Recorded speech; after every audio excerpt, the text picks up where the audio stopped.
사랑하는 성도 여러분, 오늘 말씀은 어떤 지교의 성도님이 오랜 동안 고통받던 문제에 대해 응답의 길을 제시하는 말씀입니다.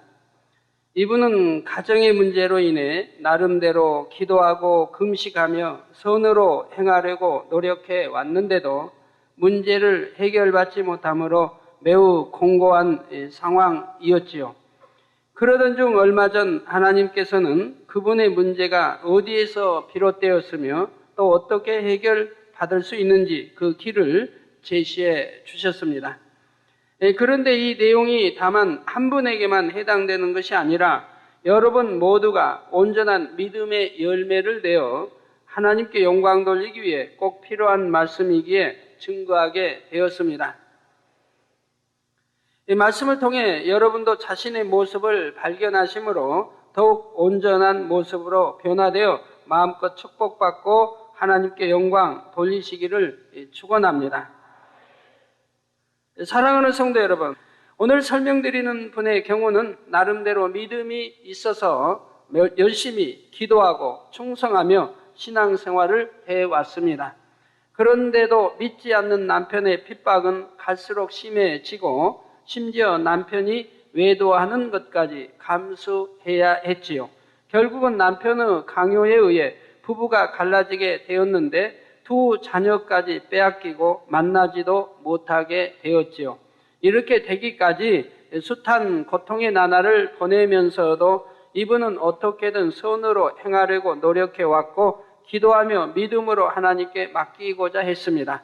그러나 남편의 마음이 변하지 않고 결국 상황이 이렇게 되었으니 이제 자녀들만이라도 찾기 원하여 하나님께 매달리는 안타까운 상황이 된 것이지요.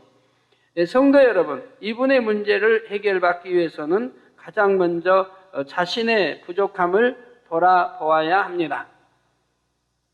문제의 가장 큰 원인은 물론 남편이 악한 까닭이지만 남편의 마음이 아내에게서 떠나고 외도하며 이렇게까지 악을 행해 온 과정에는 분명히 아내 편에도 책임이 있다는 사실입니다. 만약 여러분이 아무 잘못도 없이 의를 행함으로 오직 주의 이름을 인해 핍박받는다면 이는 참으로 복된 일입니다. 반드시 하나님께서 천국의 상급과 영광으로 갚아주시며 이 땅에서도 하나님의 영광이 드러나게 되지요. 그래서 예수님께서도 마태복음 5장 11절에서 12절에 보면 나를 인하여 너희를 욕하고 핍박하고 거짓으로 너희를 거스려 모든 악한 말을 할 때에는 너희에게 복이 있나니 기뻐하고 즐거워하라. 하늘에서 너희의 상이 큼이라. 너희 전에 있던 선지자들을 이같이 핍박하였느니라 말씀하시는 것입니다. 내가 주님 말씀 진리 안에 살고 빛 가운데 의 가운데 살면서도 주 때문에 내가 핍박을 받는다고 하면 오히려 기뻐하고 즐거워하라고 했습니다. 하늘의 상이 크고 우리 선지자들이 다 그렇게 했다 이 말입니다. 구약의 선지자들도 신약의 주님도 제자들도 다 하나님 나라를 위해서 핍박을 받고 욕을 먹고 누명을 쓰고 또 그래서 또 죽음에 이르기도 하고 온갖 일들을 다 당했죠. 그러나 오히려 그분들은 기뻐하고 감사했던 것입니다. 하늘의 믿음으로 또 하늘의 상으로 바라보고 나아가는 믿음 있는 하나님의 사람들이니까요. 그러나 실제로는 믿음으로 인해 핍박받기보다는 자기 나름대로의 의 가운데 지혜롭지 못하게 행함으로 불필요한 핍박과 고통을 자초하는 경우가 많습니다. 예수를 믿어서 혹은 당신이 다니는 교회에 가서 당신처럼 된다면 나는 믿지 않겠다는 말까지 들으며 하나님의 영광을 가리게 되는 것이지요. 그러므로 어느 곳에서든지 핍박을 받는 분들이 있다면 먼저는 자신을 돌아보시기 바랍니다. 자신이 정녕 빛과 소금이 되며 주님의 말씀대로 온전히 행했는데도 핍박이 왔는지, 그렇지 않으면 여러분의 부족함으로 인해 핍박받고 하나님의 영광을 가렸는지 돌아보아야 하는 것입니다. 예를 들어 만약 자신은 믿음이 있고 상대가 믿지 않거나 믿음이 적을 때 어떤 사람들은 상대를 무시하고 상처 주는 말을 합니다. 또 직접 말로 상처 주지는 않았다 해도 여러분의 마음에 상대를 무시하는 마음이 있을 때에는 은연중에 상대에게 표현하게 되고 그로 인해 원수마귀의 송사를 받고 불화하게 되는 것이지요. 가령 여러분의 친척이나 이웃이 다른 교회에 다니는데 질병에 자주 걸리고 늘 병원 신세를 진다고 합시다. 그럴 때 여러분은 자신에게 믿음이 있다 해서 그런 분들을 향해 집사이고 장로라고 하면서 무슨 죄를 범했기에 병에 걸립니까? 한다거나 그런 정도의 병 하나 하나님께 치료받지 못하면서 무슨 믿음이 있다 합니까? 우리 교회에서는 초신자조차 기도 한번 받으면 낫습니다. 이런 식으로 상대를 무시하는 표현을 했다고 합시다. 자, 자기에게 돌아오는 유익이 무엇이 있을까요? 이런 말을 들은 사람은 19사람은 아마 여러분에게 감정을 품게 될 것입니다. 당장 자존심이 상해서 여러분을 불편하게 여기고 교회에 대해서까지 감정을 갖게 되는 것입니다. 왜 교회뿐이겠습니까? 그 교회 담임 목자에게도 감정을 갖게 되는 것이지요.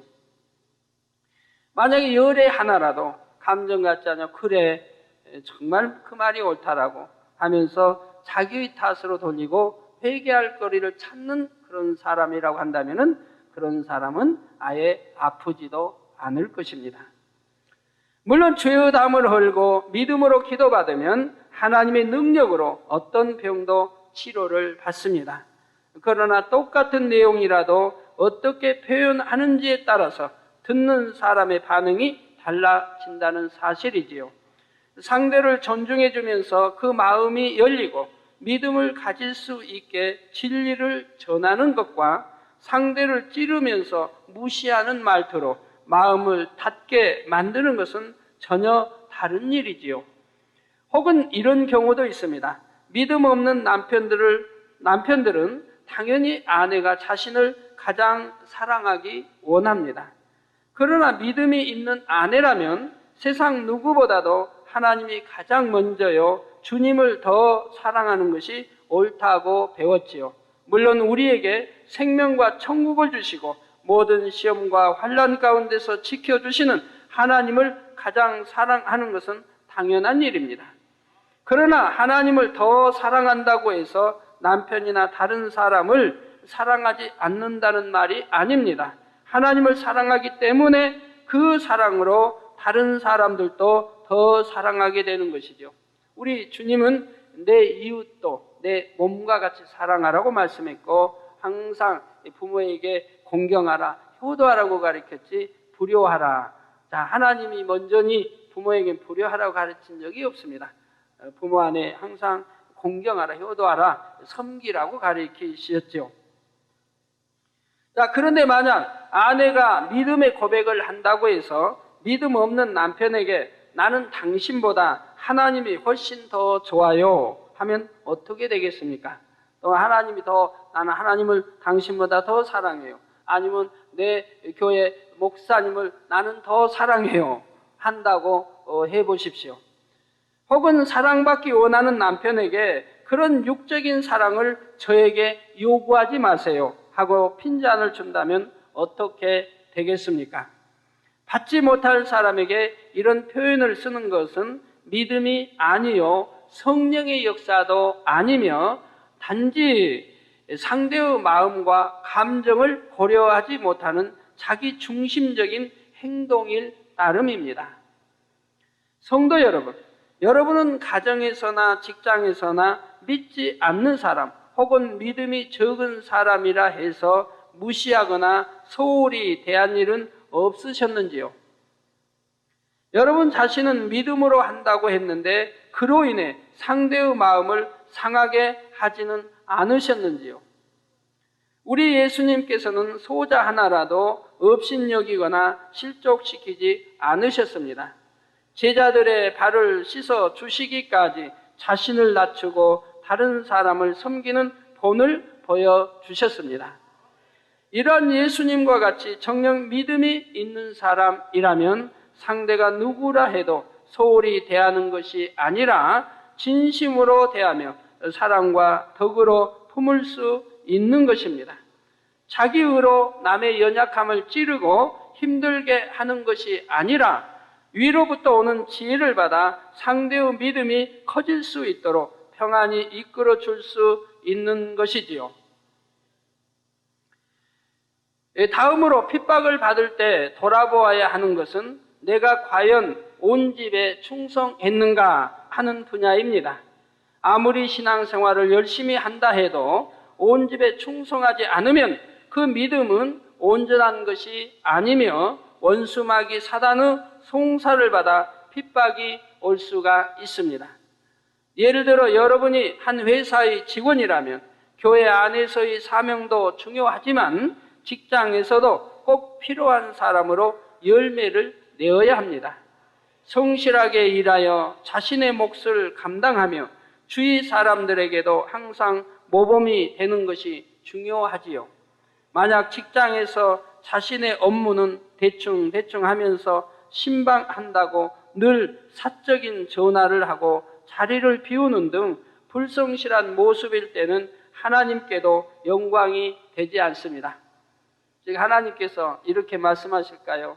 내 딸아, 내 아들아, 너는 나를 위해서 직장에서도 지금 전화로 열심히 신방하고 또는 나를 위해서 참 이렇게 또 회사 일보다도 내 일에 더 충성하니 내가 너를 사랑한다. 우리 하나님이 그렇게 말씀하실까요? 아니라 이 말입니다. 아니라 이 말이에요. 오히려 하나님의 영광을 가리는 것이지요. 또 진리를 어기는 것이지요.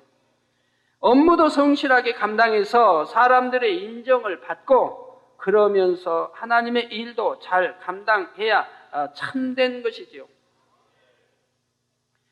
마찬가지로 자녀라면 부모님에 대한 도리를 해야 하고 학생이라면 학생의 본분을 감당해야 합니다.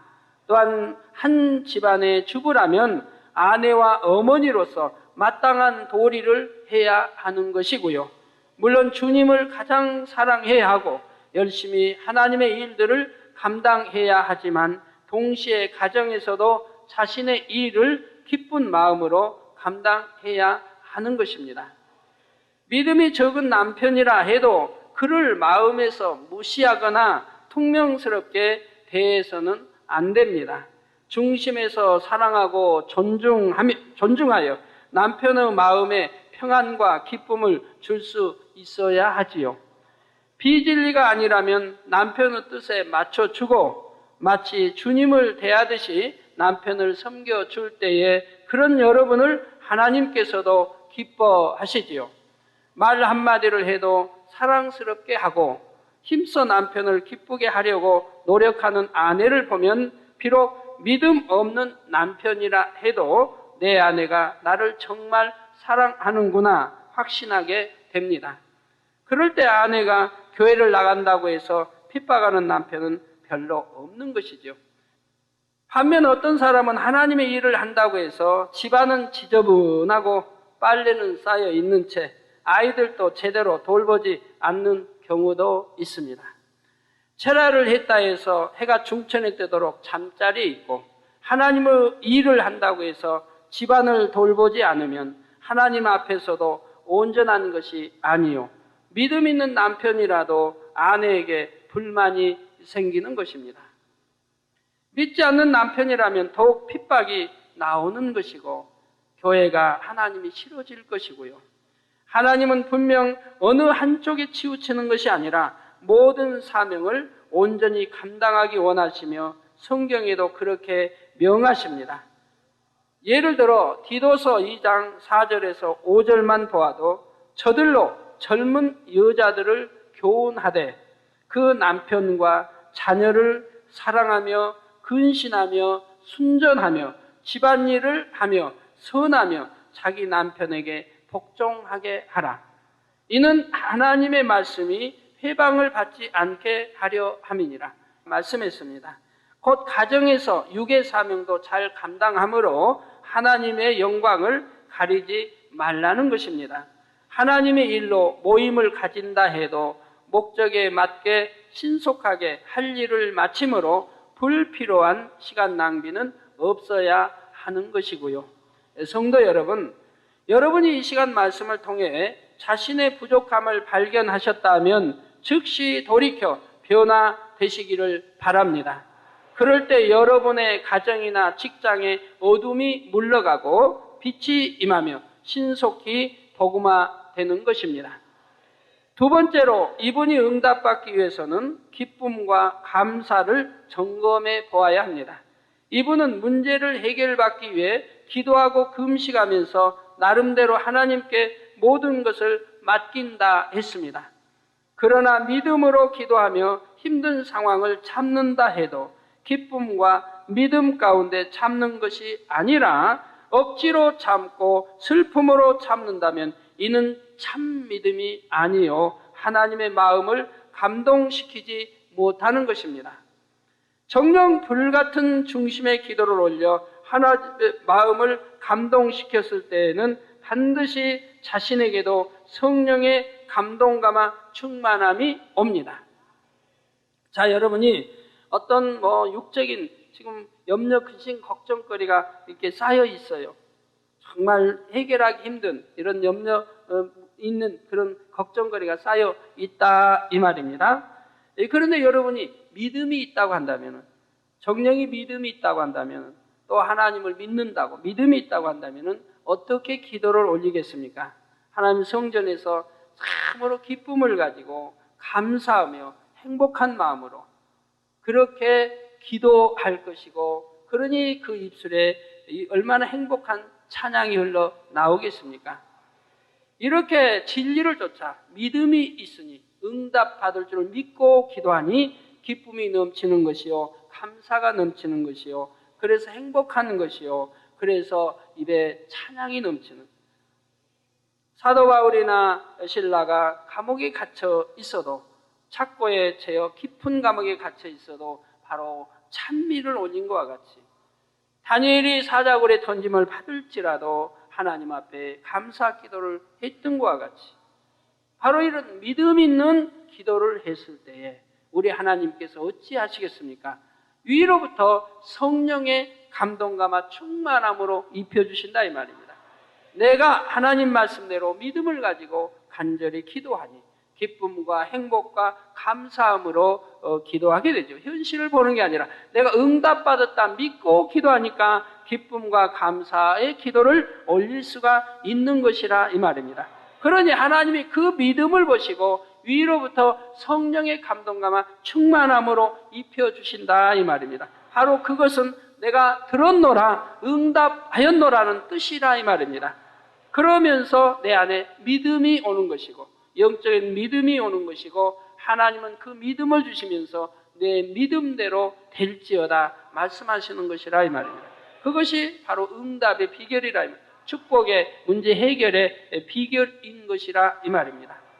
아무리 현실적으로 어려운 문제가 있다 해도 이미 응답받은 줄로 믿어지는 믿음이 오며 당연히 기쁨과 감사가 넘치게 되지요. 오늘 본문 빌립보서 4장 4절에 보면 주 안에서 항상 기뻐하라. 주 안에서입니다. 항상 기뻐하라. 내가 다시 말하노니 기뻐하라 했고, 이어지는 6절과 7절에는 아무것도 염려하지 말고 오직 모든 일에 기도와 간구로 너희 구할 것을 감사함으로 하나님께 아뢰라. 이게 염려, 근심, 걱정하지 말라는 거예요.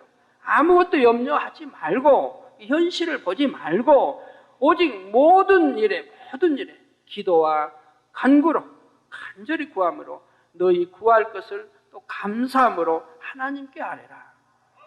여러분들 이렇게 기도를 하고 계세요? 뭘 응답받기 위해서, 문제 해결받기 위해서, 치료받기 위해서. 당연히 이렇게 기도를 해야 되는데 그 현실을 보고 기도한단 말이에요. 현실을 보고. 자, 그리하면 이렇게 감사함으로 하나님께 아뢰라. 그리하면 모든 지각에 뛰어난 하나님의 평강이 그리스도 예수 안에서 너희 마음과 생각을 지키시리라. 즉 우리 마음 안에 평강이, 하나님의 평강이 임하게 되면 바로 그것이 응답이지요. 믿음으로 응답이 온다 이거예요. 이 말씀대로 불같은 기도 가운데 위로부터 오는 영적인 믿음과 평안을 받으며 그 안에서 기뻐하고 감사할 수 있어야 하는 것이죠. 자, 세 번째로 이분이 문제를 해결받고 마음의 소원에 응답받기 위해서는 지혜로운 방법론을 쓸 수 있어야 합니다. 하나님께서 역사하시도록 믿음으로 맡기되 역사하실 수 있는 믿음의 받침대는 스스로의 행함으로 만들어야 하는 것이지요. 성경 창세기 32장에서 33장에 보면 야곱이 자신을 죽이러 오는 에서의 마음을 풀기 위해 어떻게 하는지가 상세히 나와 있습니다.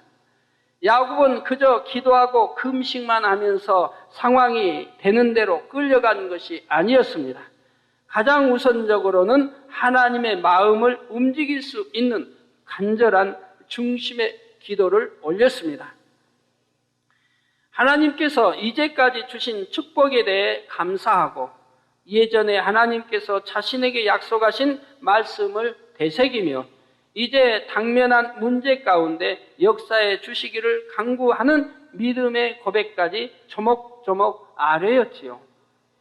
이처럼 기도하는 가운데 야곱은 어떻게 행할 것인가 위로부터 지혜를 얻게 됩니다.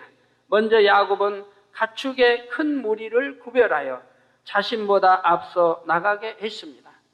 세 무리나 되는 큰 가축의 떼를 자기 앞에 보내면서 가축을 몰고 가는 사람에게는 에서를 만날 때에 야곱이 자기의 주 에서에게 드리는 예물이라 말하도록 지시하지요.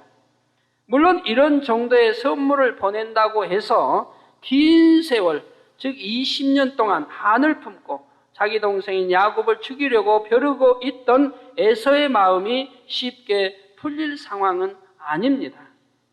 그러나 야곱은 하나님을 의지함으로 하나님께서 역사하실 수 있도록 최소한의 믿음의 받침대를 마련한 것입니다. 그리고 야곱은 다시 한밤 동안 하나님께 기도하는데 이때 얼마나 간절히 부르짖었던지 환도뼈가 부러질 정도였으며 이 밤의 기도에 대해 성경에는 야곱이 하나님과 겨루어 이겼다고까지 했습니다. 여러분들도 어떤 큰 문제라 할지라도 한밤을 철야에 기도하면 응답받을 줄 알아야 됩니다. 하나님과 씨름하여 여러분들이 이기시면 된다 이 말이에요. 이기시면. 밤낮 간절히 부르짖는 자의 기도를 어찌 신속하게 응답해 주시지 않겠느냐. 우리 주님이 말씀하셨잖아요. 하나님과 겨루 이기려고 하면 어떤 기도를 해야 한다는 늘 단에서 가르쳐드리죠.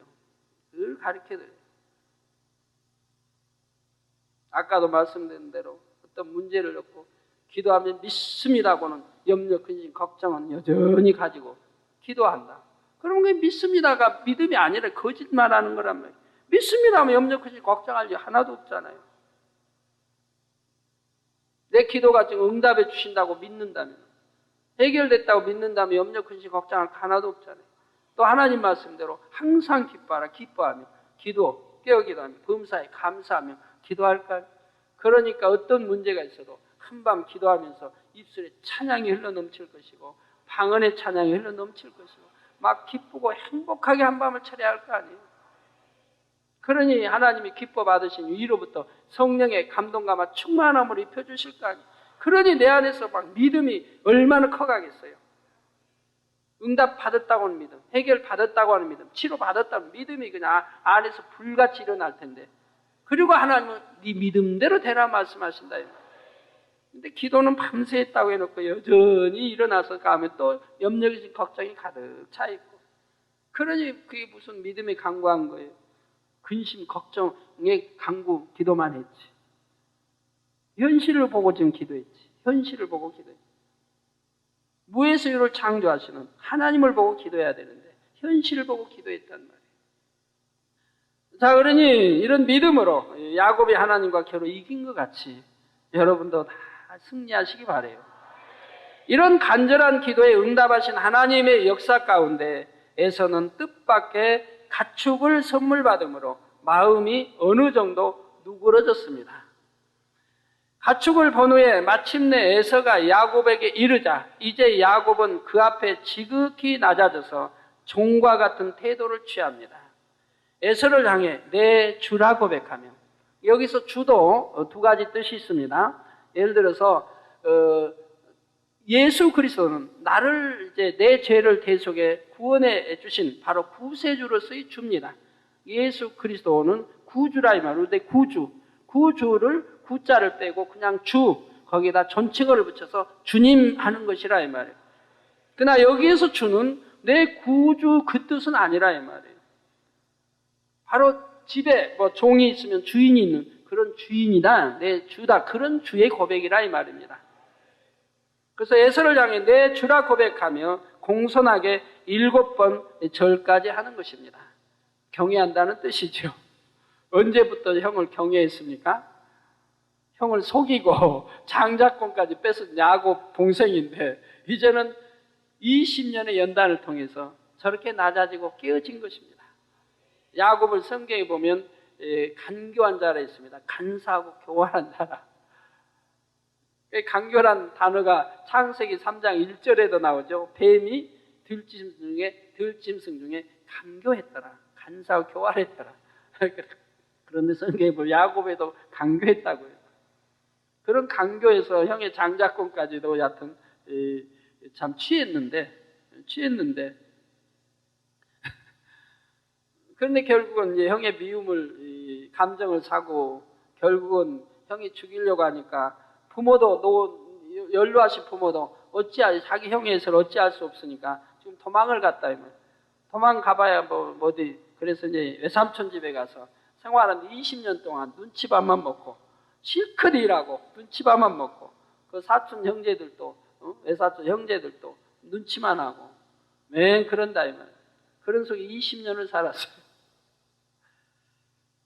그러다가 자기 부모 고향 찾아 다시 오는데 얼마나 낮아지고 겸비하고 깨어졌겠습니까? 그리고 말하기를 내가 형님의 얼굴을 배운즉 하나님의 얼굴을 본 것 같다 고백하지요. 이러한 야곱의 선물과 겸비한 언행 위에 하나님께서 감동으로 역사하시니 살기 등등한 에서의 분노를 녹이기에 좋겠습니다. 혹자는 이런 야곱을 아이고 간교하다, 또 비열하다 이렇게 생각하시면 안 돼요. 당연히 동생으로서 형의 감정을 풀 수 있는 그 낮아짐고 겸비한 것이 좋은 것이지. 맞대 그래도 자존심 있지. 무슨 동생이 형에게 자존심 내세우고 뭐 하겠고. 형이 자기를 죽이도록 미워한 그 감정을 불러일으킨 동생인데 형의 마음을 푸는 데 있어 무슨 자존심 세우고 무슨 뭐 교만 세워요. 동생은 아무리 형보다 낮은 것이지. 겸손에 낮아지면 어떠고 거기에 7번이 아니라 10번이라도 절하면 어때요? 형님하고 절하면 뭐 어때요? 예, 더군다나 이제 그 형의 20년 쌓인 하늘 감정을 미움을 풀어야 하지 않겠습니까? 그래서 겸비한 언행 위에 하나님께서 감동으로 역사하시니 살기 등등한 에서의 분노를 녹이기에 좋겠다 이 말입니다. 죽이려 했던 야곱을 끌어안으며 눈물을 흘린 것이지요. 극적인 장면입니다. 성도 여러분, 야곱은 하나님을 의지하는 믿음이 있으므로 동시에 상대의 마음을 살 수 있는 지혜로운 방법론과 행함이 함께 나왔다는 이 사실입니다. 또 곧 하나님께서 역사하실 수 있는 믿음의 토대, 받침대를 만들어 드렸다는 것이지요. 에서의 마음을 풀 수 있는 예물을 드리는 것이나 그 앞에 절하며 선한 고백을 하는 모든 과정이 참으로 에서의 마음에 감동이 되고 녹아질 수밖에 없는 지혜로운 행함 사람이었습니다.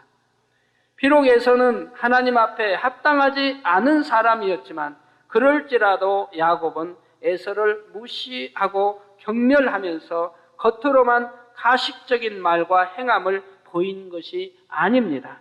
야곱은 연단 가운데 겸손하고 겸비한 마음이 되었고 철저히 낮아진 중심으로 에서에게 나아갔기에 그 가운데 하나님의 역사가 나타날 수 있었으며 에서의 마음에도 감동이 왔던 것이지요.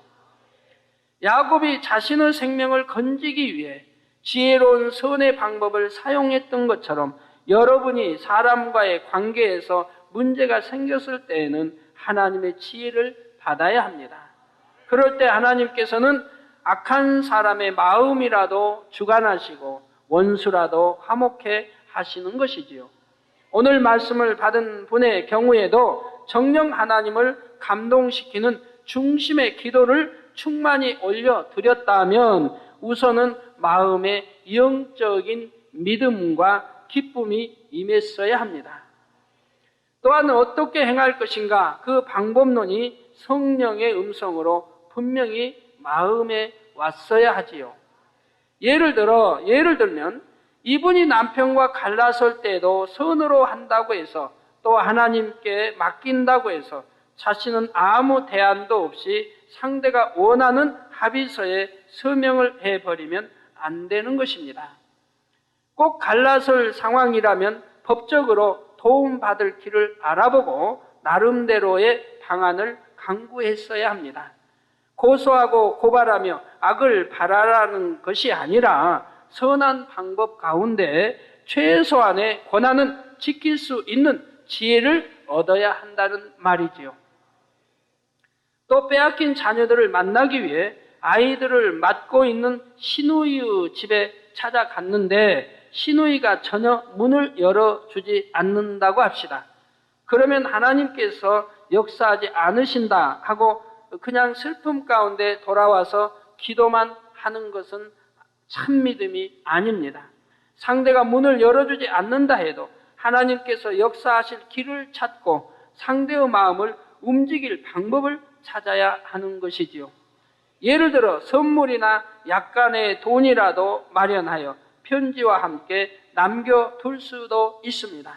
내 아이를 돌봐주니 감사하다 하는 내용의 글과 상대가 기뻐할 만한 선물을 통해 시누이의 마음을 열고 어미된 입장에서 아이들이 너무 보고 싶다 하고 인정에 호소하는 내용을 공손히 표현하는 것이지요. 그렇게 한 번, 두 번 행해 나가면 그런 속에서 하나님께서 상대의 마음을 주관하실 길이 열리는 것입니다. 반드시 이렇게 하라는 것이 아니라 한 예를 든 것이지만 불같은 기도 가운데 성령의 역사를 받으면 상황마다 적절한 지혜와 방법론을 알려주십니다. 잘못된 방법을 사용할 때에도 깨우침을 주시고 잘못 행하지 않도록 막아주시는 것이고요. 반드시 기도하는 가운데 성령의 음성과 주관을 따라 하나님의 역사를 받을 수 있는 믿음의 토대를 세워야 하는 것입니다. 결론을 말씀드립니다. 사랑하는 성도 여러분, 오늘은 한 성도님의 사례를 통해 문제 해결의 방법을 말씀드렸습니다. 그저 하나님께서 하시겠지 하는 막연한 기대 속에 흐지부지하게 상황에 휩쓸려 가는 것은 응답받을 수 있는 참 믿음이 아닙니다. 머리로 알고 있는 지식적인 믿음일 뿐이지요. 그러므로 응답받기 위해서는 첫째로 구체적이고 명백한 믿음의 기도가 있어야 하며 약복강에서 환도뼈가 부러지도록 기도한 야곱처럼 중심의 강구를 하나님께 올려야 합니다. 그냥 형식적으로 하는 것이 아니라 하나님을 감동시켜 드리고 응답의 확신을 받을 때까지 진액을 다하는 불같은 기도를 드려야 하는 것이지요. 그러면 위로부터 평안이 임하고 기쁨과 감사가 충만해집니다. 또한 성령의 역사 가운데 어떤 믿음의 행함을 보이면 되겠다 하는 지혜로운 방법론이 오는 것이고요. 그 방법론에 따라 행하면 하나님께서 역사하심으로 원수와도 화목해 하시고 모든 불통도 형통으로 바꿔주시는 것입니다. 마태복음 10장 16절에 보면 예수님께서 제자들을 세상에 보내실 때 보라 내가 너희를 보냄이 양을 이리 가운데 보냄과 같도다. 그러므로 너희는 뱀같이 지혜롭고 비둘기같이 순결하라 하신 말씀이 나옵니다. 여러분이 비둘기같이 순결하고 선으로 행하는 것은 참으로 중요합니다. 그러나 참으로 성결된 마음에는 하나님의 역사를 끌어내릴 수 있고 악한 세상을 이길 수 있는 지혜가 함께 임한다는 사실을 반드시 기억하시기 바랍니다. 그 지혜는 하나님을 감동시키는 행함 가운데 성령의 음성과 역사로 임하게 되는 것이고요. 오늘 들으신 말씀을 통해 여러분이 당면한 모든 상황 속에서 구체적인 응답과 축복의 답안들을 얻으셨기를 바랍니다. 아이고, 나는 핍박을 받아요. 아니, 나는 내 남편은 아무리 전도해도 들으려고도 안 해요. 우리 가정은 화평칠 못해요. 또 부부간에 불화해요. 여러 문제들이 있죠.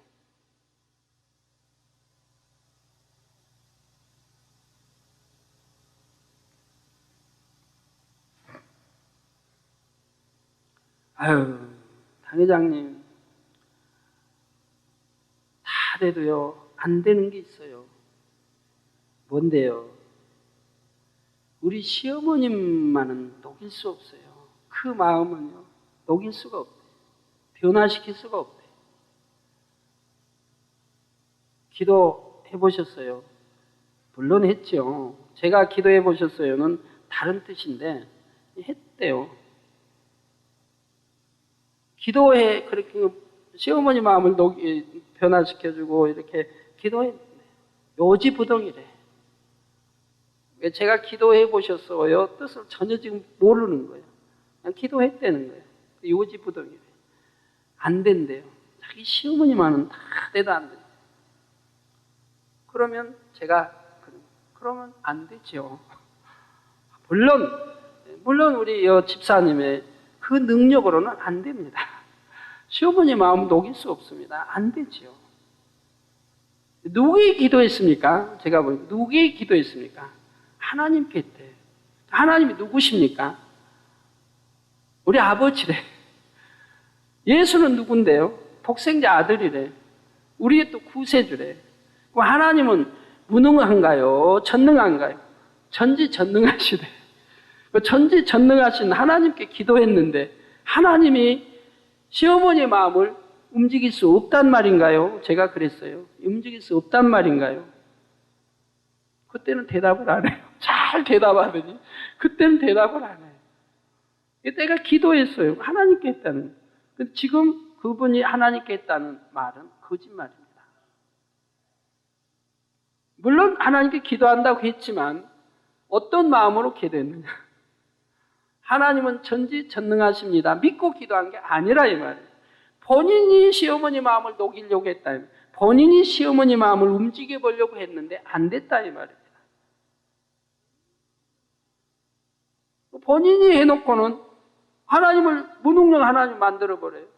할 수 없다니. 본인이 했으니까 할 수 없다는 고백이 나오는 거 아니에요. 전지전능하신 하나님 믿는다면, 그분께 기도했다면, 하나님이 하신다고 하면은 할 수 없어요 라는 말을 나올 수가 없습니다.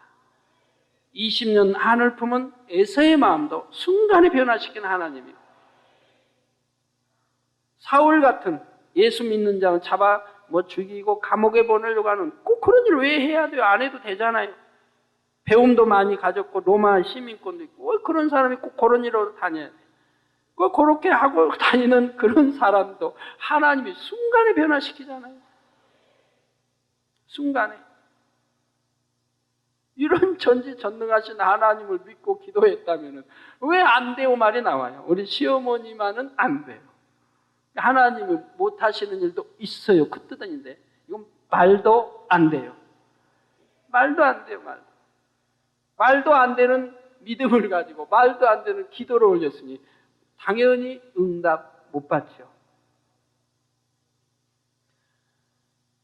말되는 기도하세요. 그래서 구체적인 응답과 축복의 답안들을 다 얻으셨기를 바랍니다.